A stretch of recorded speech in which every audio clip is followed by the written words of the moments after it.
ધારાસભ્ય કિરીટસિંહ રાણાની ઉપસ્થિતિમાં ચોકડી પ્રાથમિક શાળા ખાતે શાળા પ્રવેશોત્સવ કાર્યક્રમ ઉજવાયો હતો, જેમાં ધોરણ 1ના ભૂલકાઓને મહાનુભાવોએ શૈક્ષણિક કીટ આપી શાળામાં પ્રવેશ આપ્યો હતો અને મહાનુભાવોના હસ્તે તેજસ્વી વિદ્યાર્થીઓનું સન્માન કરવામાં આવ્યું હતું અને નવીન પ્રવેશ મેળવનારા બાળકોને શૈક્ષણિક કીટ વિતરણ કરવામાં આવી હતી, ત્યારે બાળકોના ચહેરા પર ખુશાલી જોવા મળી હતી।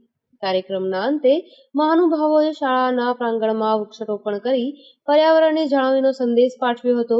ઉપસ્થિત તમામ વિદ્યાર્થીઓને ચોકડી બાપા સીતારામ મઢુલી તરફથી બટુક ભોજન કરાવવામાં આવ્યું હતું। આ કાર્યક્રમમાં સુરેન્દ્રનગર જિલ્લા આયોજન અધિકારી સુરેન્દ્રસિંહ ડાભી, જિલ્લા ભાજપ મહામંત્રી ધીરુભાઈ સિંધવ, ચુડા તાલુકા પંચાયત પ્રમુખ ઈશ્વરભાઈ માધર, જિલ્લા પંચાયતના સદસ્ય ઘનશ્યામભાઈ રોજાસરા, જિલ્લા કિસાન મોરચાના મહામંત્રી ભરતભાઈ ખાચર, ચુડા ટીપીઓ અને બીઆરસી વિજયભાઈ તથા આંગણવાડીની બહેનો, આરોગ્ય સ્ટાફ અને શાળાનો સ્ટાફ, બાળકો, વાલીઓ મોટી સંખ્યામાં ઉપસ્થિત રહ્યા હતા।